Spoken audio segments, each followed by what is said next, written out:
Learn to be super successful. Subscribe to my channel, Meathead. And some of the events that they have are for super expensive cars, not just race cars.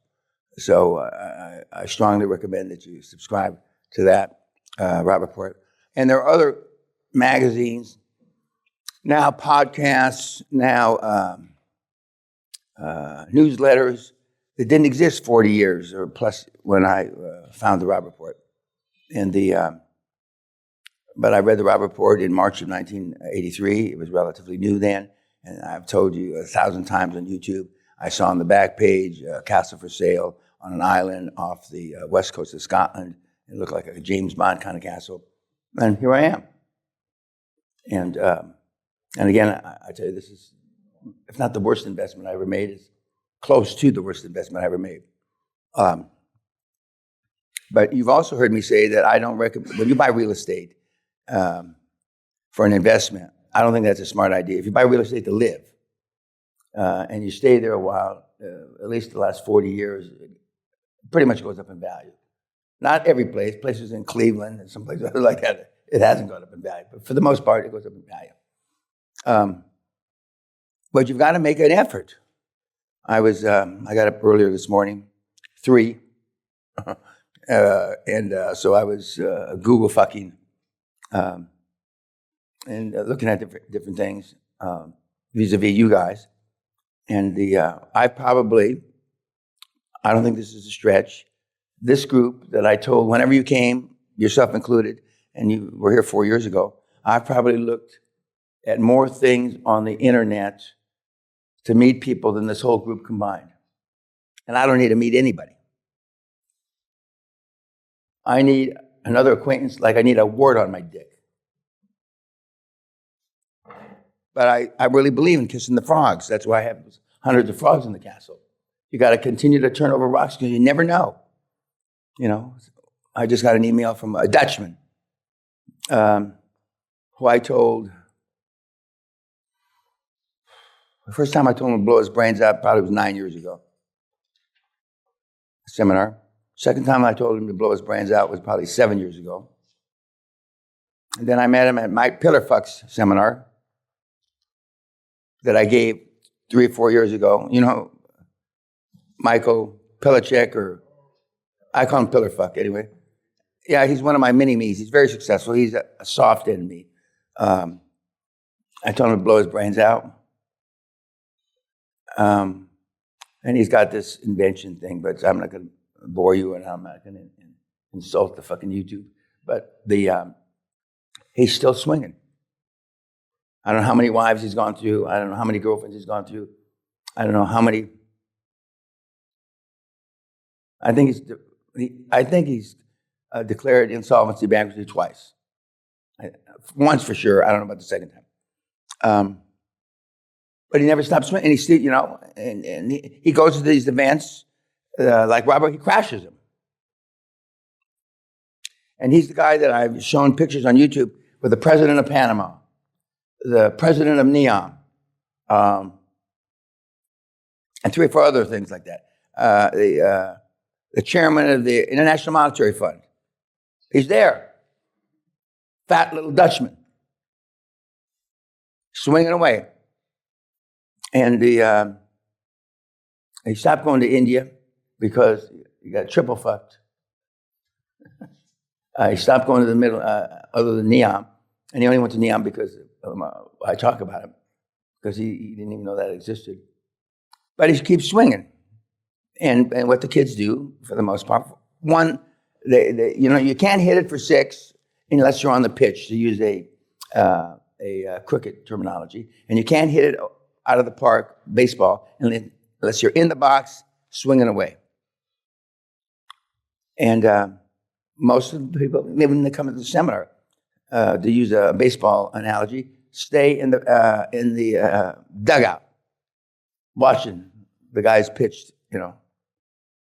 And sometimes you'll see a guy get out of the dugout, and as the guy pitches to the other guy, he's practiced swinging, you know, the timing, can he hit the, okay. And then they may get to the batter's box, but they stand there with their thumb up their ass and never swing. And then they say QLA doesn't work. If you're not in the batter's box swinging away, or you're on the crease, as they say in cricket, up the bat, you just pissing in the wind. And but you can find these people; they're out there.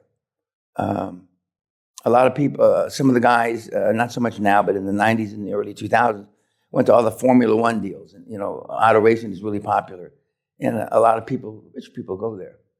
The Kentucky Derby was a big deal when I was in Kentucky. I got an email from a Kentucky guy, not the guy that shot the cop, but another guy. But it's a full-time job, and I thought more and more about what the Viking bitch said mentioned about Peter, how he used to go to Porsche deals. And I think one of the guys that's on his board, he found there. But if it's not a full-time job, you're going to meet anybody. And I've said it a gajillion times, the only person who's going to call you, if anybody calls you on New Year's Eve, is somebody to bail them out of jail, your cousin or your brother or your daughter. And you just don't. You think all this shit, just because you came to the seminar, is going to fall in your lap, and it's not. A couple of you have done deals, that's great. But there's no reason, even if I told the people that were at the October seminar, you got enough time to do it, put a board together and do a deal. Based on, and even though it's a pig fucker, 26 days, and he's unusual. Not just because he looks and sounds unusual, but that's unusual. But the scale that we give for the weekly reports that says you should do this in 10 days and 20 days, and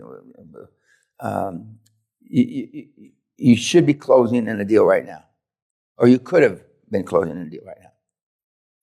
And a few of the most hungry ones over the years have been able to. Now, notwithstanding all that soapbox bullshit I just went through, and even though it's going to be better in 2025, if you don't get it off your dead fucking ass, nothing's going to change. Other than, and I read through your deals again last night and this morning. The ones that say that they have no regrets, I can't even say it without smiling. You'll be here at the hardcore 4 years from now. If I'm doing it 4 years from now, which is not likely, but if I am. The hologram. You'll pay $60,000 for the hologram. Sally and I were just thinking about it because I woke her up. If I'm awake at 3, she's awake at 3.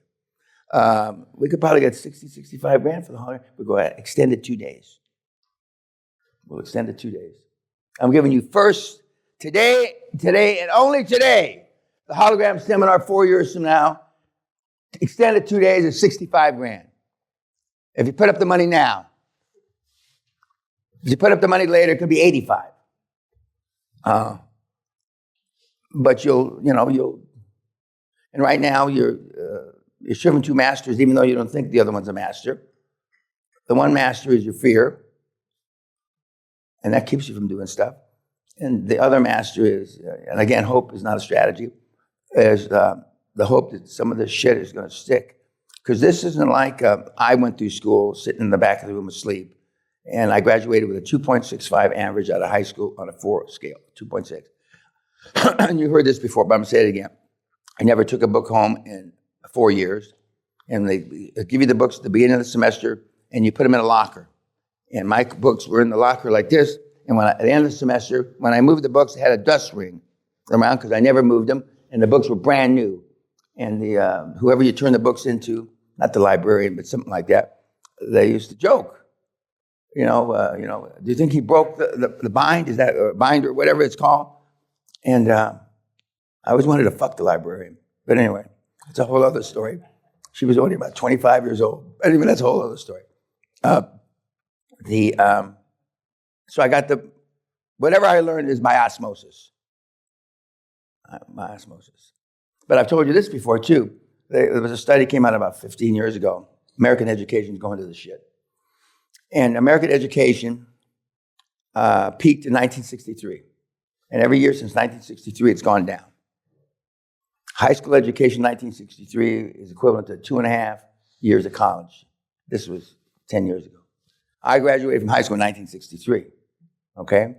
June of 1963. And they asked me to leave campus 3 weeks early because they didn't want me around campus because they knew I'd do some bad shit, which was true. But my education, you can't learn by osmosis. The closest thing to learning by osmosis now is listening to podcasts to the extent that you consider that learning, which I don't for the most part, and when you're exercising and all that. And I was thinking again, the kids, they have stand-up computers behind treadmills now, and virtually everybody that you heard at the first seminar says that I start the day with Dan. When I'm taking my kids to school, we're listening to Dan. Blah, blah, blah. When I'm at the gym, I'm listening to the Dan because it sparks something in your memory bank on a subconscious level. But it's a full-time job. And a few of you in this room already have full-time jobs. But we've got guys like Andreas, and he's just one. We used him, we rode him until his legs fell off. His legs still haven't fallen off because he had a 60-hour-a-week German job, and he put 60, 70 hours a week in for QLA. And so you can do it. We've had guys finish medical school. We've had guys finish law school doing QLA. So, but if you can devote the full-time job, 100, 120 hours, whatever it is, or even 80, 90 hours for some of you cunts, you'd consider full-time, you still got to read the Robb Report. You still got to, listen to me. And I was asked just here recently, why haven't the tapes changed in 18 years or 20? Because nothing new has happened except for crowdfunding. That's the only fucking thing new. And I've already commented on Bitcoin, so they say, well, what about Bitcoin and those kind of currencies? That's not part of the QLA model. Although some of you made money, God bless you. I'll be with you. But if you don't make those changes, and some of them are easier and some of them harder, and there are plenty of organizations in Delaware. What kind of religion do they have in Delaware? I mean, is it mainly what? Mainly Protestant. Okay.